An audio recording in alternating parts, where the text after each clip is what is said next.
Building habits और खुद publish किया।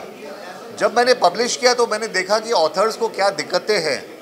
तो आज जो हिंदी जो हमारा समारोह है, हमारा जो फेस्टिवल है, उसमें मैं ये अनाउंसमेंट कर रहा हूँ कि जो भी ऑथर्स अपना बुक हिंदी में पब्लिश कराना चाहते हैं उनको हम सपोर्ट करेंगे अमेज़ॉन में पब्लिश करने को, और उनको फुल पब्लिसिटी देके उनको वर्ल्ड वाइड कवरेज हो। आज के टाइम पे क्या है कि जो भी बुक्स प्रिंट होती है उसका जो प्रिंटिंग होता है वो पब्लिशिंग में बहुत उनको दिक्कत होती है, पब्लिशर ढूंढो, सब कुछ करो, लेकिन I can support them on that. तो मैंने सोचा ये यहाँ पे आके आपसे ये बात करूँ।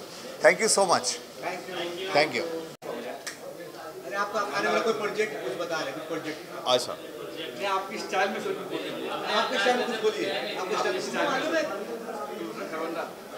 नहीं, मैं साहित्य के कार्यक्रम में आया हूँ तो वो सब नहीं कर।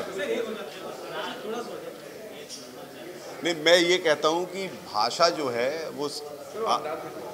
जो है वो आनी चाहिए। आप जिस प्रदेश में रहते हैं, जहाँ रहते हैं, वहाँ की भाषा सीखना चाहिए। मैं चूँकि एक हास्य अभिनेता हूँ और हास्य सुनाना मेरा काम है, तो मैं कोशिश करता हूँ जहाँ पर हूँ, जिधर हूँ, उसमें से हास्य निकालने की कोशिश करूँ कि हाँ, अगर बात भाषा की हो रही है तो मैं जब शुरू में मुंबई आया था तो मुझे मराठी बिल्कुल नहीं आती थी, और जब मैं पहली बार एक बस में चढ़ा तो मेरे सामने एक लड़की खड़ी थी, वो मुझसे बोली लव कर, मैं उसके चक्कर में 4 स्टेशन आगे चला गया।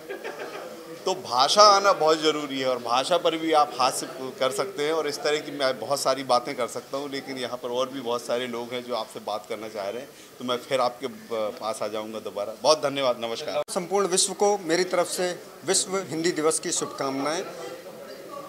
मैं ये कहना चाहूँगा कि आज हमारे देश के विद्यार्थी की आधी से ज़्यादा शक्ति अंग्रेजी सीखने में लग जाती है।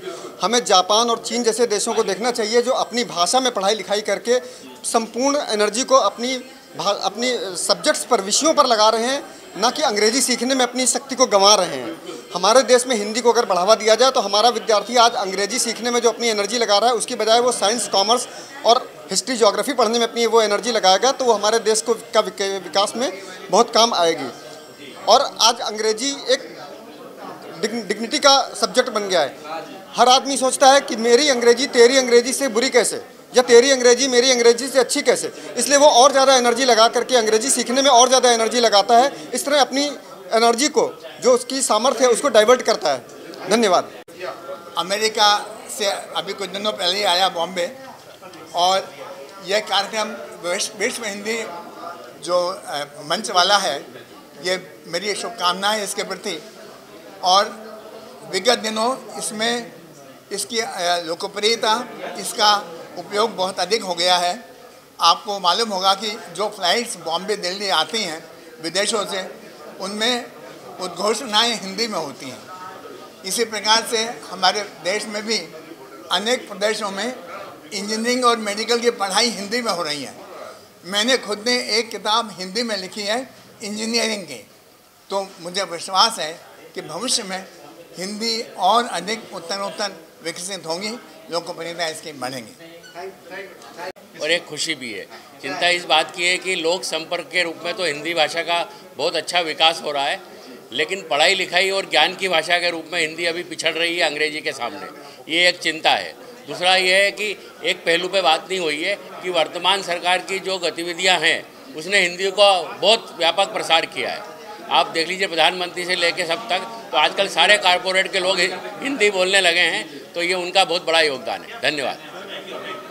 सबको शुभकामनाएं। अभी हिंदी का क्या महत्व है, ये पहले से ही आदिकाल से, मतलब क्या हुआ कि तुलसीदास जी के ज़माने में वाल्मीकि रामायण जो है संस्कृत में थी, लोगों को संस्कृत समझता नहीं था, तो उन्होंने बोला जनता नहीं समझेगी तो रामायण क्या पढ़ेगी वो, तो उन्होंने भाषा में, यानी हिंदी भाषा में रामचरितमानस लिखा। तो हिंदी का मतलब हमेशा रहा है। और अभी आप ये देखिए कि पहले साउथ वाले हिंदी का बुराई करते थे, लेकिन आज की तारीख में साउथ की फिल्में हिंदी में हिट हो रही है। तो मतलब हिंदी ने सारे हिंदुस्तान को जोड़ लिया। तो ये आगे बढ़ना है तो हिंदी को सीखना पड़ेगा। वो हर एक को, जो हिंदी वाले हैं वो तो ठीक ही, आज पुराने ज़माने में नहीं था, लेकिन आज IAS भी हिंदी में भी पास कर सकते हैं और कलेक्टर बन सकते हैं, सब कुछ हो सकता है। हिंदी का बहुत डेवलपमेंट हो गया और केशव जी इसके लिए सतत प्रयास बहुत ही अच्छा कार्यक्रम, बम्बई में अक्सर फिल्मों के कार्यक्रम होते हैं, बॉलीवुड के नाम से जाना जाता है। पहली बार लिटरेचर फेस्टिवल हो रहा है, उस तक आप हमेशा कर रहे थे, जहाँ सिनेमा साहित्य सब की बातें की जा रही है, ये बड़े गौरव की बात है। और सबसे अच्छा मूवमेंट जो केशव भाई ने चालू किया, हिंदी फिल्मों में जो टाइटल अंग्रेजी में लिखे जाते थे, आज इस आंदोलन के माध्यम से सारी फिल्में के टाइटल हिंदी में आ रहे हैं। और फिल्में एक ऐसा माध्यम है जो एक दूसरे के लोगों को जोड़ता है, सबसे सीधा और सरल है। तो आप सभी को शुभकामनाएं, हिंदी से प्यार करें, हिंदी का प्रचार करें। जय हिंद, जय भारत। जय हिंद, जय हिंद। नेगेटिव नहीं सोचना चाहिए। हिंदी व्यापार की भाषा बन चुकी है। हिंदी मैंने 100 से ज़्यादा नावल लिखे हैं, हिंदी में हैं, सब थ्रिलर हैं। और मैं ये मानता हूँ कि मेरी जो प्रगति है वो सिर्फ हिंदी भाषा की वजह से है। एक छोटे कस्बे से लेकर बॉम्बे तक का जो सफ़र मैंने किया वो हिंदी भाषा की वजह से किया।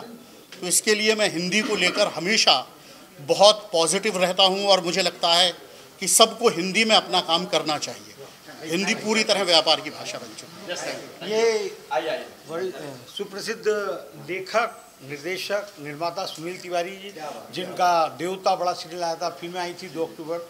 आप भी हिंदी के लिए बहुत काम कर रहे हैं, सुनील तिवारी।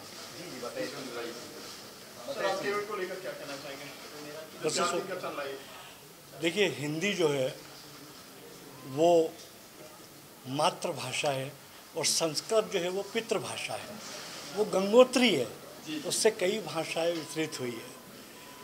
मुझे ऐसा लगता है कि हमें अपने विचारों की अभिव्यक्ति के लिए इस भाषा का इस्तेमाल करना चाहिए। बिकॉज इसका विस्तार गंगा नदी की तरह है, जो गंगोत्री से बहती है तो गंगा सागर तक जाती है। जब हम विश्व में बाहर मिलते हैं तो चाहे वो साउथ के हो, नॉर्थ के हो, एकदम अपने परिचय हिंदी में करने लगते हैं। तो बेहतर है कि हम अपनी भाषा के लिए बिल्कुल समृद्ध होकर काम करें।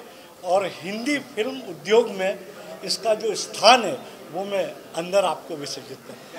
अब सुप्रसिद्ध शायरा, कवित्री और लेखिका, पत्रकार असीमा भट्ट जी हिंदी के लिए काफ़ी काम। आइए समझ आइए।